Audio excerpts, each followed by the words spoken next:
Hello friends, welcome to my channel pace up. आज हम discuss करने वाले हैं एक्सप्लेनेशन स्किल, जो कि माइक्रो टीचिंग की ही एक स्किल है। एक्सप्लेनेशन स्किल, इससे पहले मैंने अपने वीडियो में इंट्रोडक्शन स्किल आपको एक्सप्लेन किया था। अगर आपने वो वीडियो नहीं देखा है तो डिस्क्रिप्शन में जाके देख सकते हैं। मैं हर एक स्किल के बाद में उसके लेसन प्लान भी उसमें उन्हीं वीडियो में समझा रही हूँ, उन्हीं के हिसाब से, उस टॉपिक के हिसाब से। तो आप पूरा वीडियो लास्ट तक देखें, जिससे आपको आइडिया मिल जाए, फिर आप किसी भी सब्जेक्ट पर आसानी से लेसन प्लान बना सकते हैं। आपने अगर मेरा वीडियो अभी तक सब्सक्राइब नहीं किया है तो प्लीज सब्सक्राइब कर लें, जिससे आपको आगे आने वाले वीडियोस की नोटिफिकेशन टाइम पर मिलती रहे।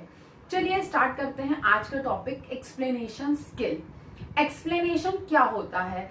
जब हम किसी को कोई भी टॉपिक एक्सप्लेन करते हैं, किसी बच्चे को या किसी क्लास में, तो उसको वो चीज क्लियर हो जाए, वो होती है एक्सप्लेनेशन स्किल।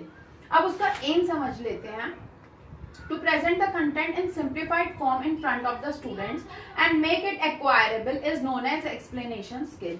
एक्वायरेबल का मतलब है कि उसको अच्छे से वो समझ में आ जाए। ये नहीं कि उसको वो टॉपिक रटना पड़े, वो उसको समझ ले, उसके कारण समझ ले कि हम ये क्यों पढ़ रहे हैं। वो होती है एक्सप्लेनेशन स्किल।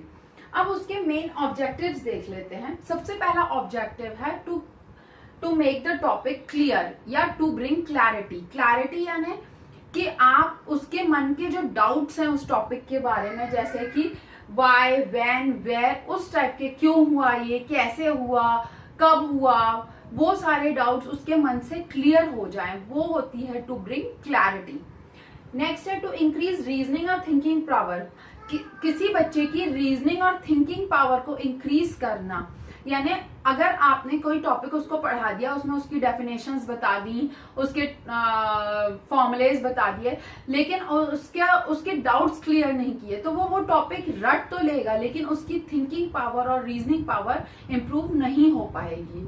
इसलिए आप हमेशा उसको कोई एक्टिविटी के थ्रू समझाएं। जैसे ग्रेविटी के लिए, मान लो मैंने ये पेन नीचे गिराया, तो अब हम उनसे क्वेश्चन पूछ सकते हैं कि भाई ये पेन नीचे ही क्यों गिरा, हवा में ही क्यों नहीं रह गया।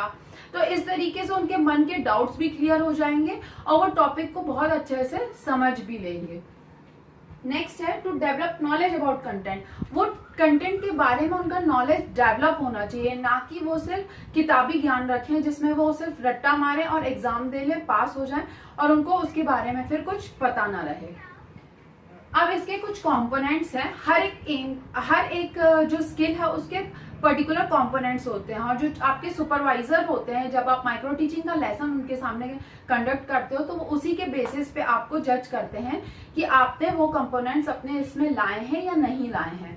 तो अब हमें क्या क्या करना चाहिए और क्या क्या नहीं करना चाहिए, वो मैं दोनों चीजें डिस्कस कर रही हूँ। चलिए देखते हैं। सबसे पहले बिगनिंग स्टेटमेंट। जब भी आप कोई टॉपिक स्टार्ट करते हैं तो आपका बिगनिंग स्टेटमेंट होना चाहिए कि हम ये टॉपिक क्यों पढ़ रहे हैं, विथ रीजन उनको बताना चाहिए कि ये इस टॉपिक का ये इंपॉर्टेंस है और अब हम ये पढ़ने वाले हैं। Next, explanation link.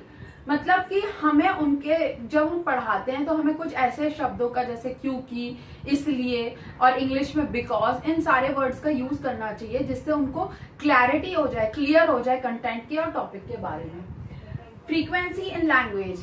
फ्रीक्वेंसी होना चाहिए लैंग्वेज में आपकी समझाते टाइम। ये नहीं कि आप कहीं पे अटक गए, फिर आप इधर उधर देखने लगे, या फिर आप अपने नोट्स या बुक्स में छांटने लगे कि आपको क्या बताना था अगला topic. Use of teaching add, ये सबसे इंपॉर्टेंट फैक्टर है और इसका आप यूज हर एक स्किल में कर सकते हो। अगर आप किसी और हर एक टीचर को अच्छे से अच्छा टीचिंग एड बच्चे को दिखाकर उनका माइंड में क्लैरिटी लाना चाहिए और अपनी टीचिंग को इफेक्टिव बनाना चाहिए। To clear difficult words. जब हम कुछ पढ़ाते हैं तो कुछ ऐसे डिफिकल्ट वर्ड्स होते हैं जो हमारे रेगुलर पढ़ाई में नहीं आते हैं, तो जब हम पढ़ाते जा रहे हैं तो हमें उसी समय उन वर्ड्स का मीनिंग उनको बताते जाना चाहिए, जिससे उनके समझ भी आए और उनकी वोकैबुलरी भी इंक्रीज हो जाए उसी समय पे। Question to test student understanding. जब हम पढ़ा रहे हैं तो हमें बीच बीच में बच्चे से या क्लास में क्वेश्चंस पूछते रहना चाहिए, तो हमें समझ में आएगा कि बच्चों को कितना समझ में आया है। टीचर को क्लियर हो जाएगा कि इनको टॉपिक समझ में आ रहा है या नहीं आ रहा है। और लास्ट और इम्पोर्टेंट पॉइंट है कंक्लूडिंग स्टेटमेंट, हमें अपना टॉपिक खत्म करने के टाइम पे उसको कंक्लूड करना चाहिए, उसमें एक फाइनल स्टेटमेंट देना चाहिए कि हमने ये सारी जो कंटेंट पढ़ा हुआ है वो क्यों पढ़ा है। अब कुछ ऐसी चीजें हैं जो हमें नहीं करना चाहिए, जैसे इररिलेवेंट स्टेटमेंट, जो कनेक्टेड नहीं हो टॉपिक से, जो कंटेंट से कनेक्टेड नहीं हो, हमें वो स्टेटमेंट्स यूज नहीं करना चाहिए। Lacking in continuity, lacking in continuity यानी वही चीज कि हमें ऐसे टॉपिक्स में बीच बीच में डिस्ट्रैक्ट नहीं होना चाहिए, या हम कंफ्यूज, खुद टीचर कंफ्यूज ना हो कि हमें क्या करना था, हमें क्या पढ़ाना था। और लास्ट है डाउटेड वर्ड्स एंड सेइंग्स, जिनमें हमें खुद डाउट्स हो, ऐसे वर्ड्स और ऐसे सेंटेंसेस और ऐसी सेइंग्स हमें टॉपिक के बीच में यूज नहीं करना चाहिए। उससे क्या होगा, बच्चा कंफ्यूज हो जाएगा और कंटेंट उसके समझ में नहीं आएगा। अब हम आगे देखते हैं एक्सप्लेनेशन स्किल का लेसन प्लान। चलिए अब देख लेते हैं एक्सप्लेनेशन स्किल का लेसन प्लान, जो कि मैंने मैथमेटिक्स का टॉपिक लिया है, नंबर्स। हर एक स्किल में आपको स्टूडेंट नेम, क्लास, किस क्लास का आपने कंटेंट लिया है, subject, duration, topic name and skill का नेम वहां पे आपको ऊपर सबसे पहले डालना है। फिर आप 3 सेक्शंस में डिवाइड करेंगे। टीचर्स एक्टिविटी, ये पीपल टीचर है, यानी जो वहां पे प्रेजेंट कर रही है माइक्रो टीचिंग।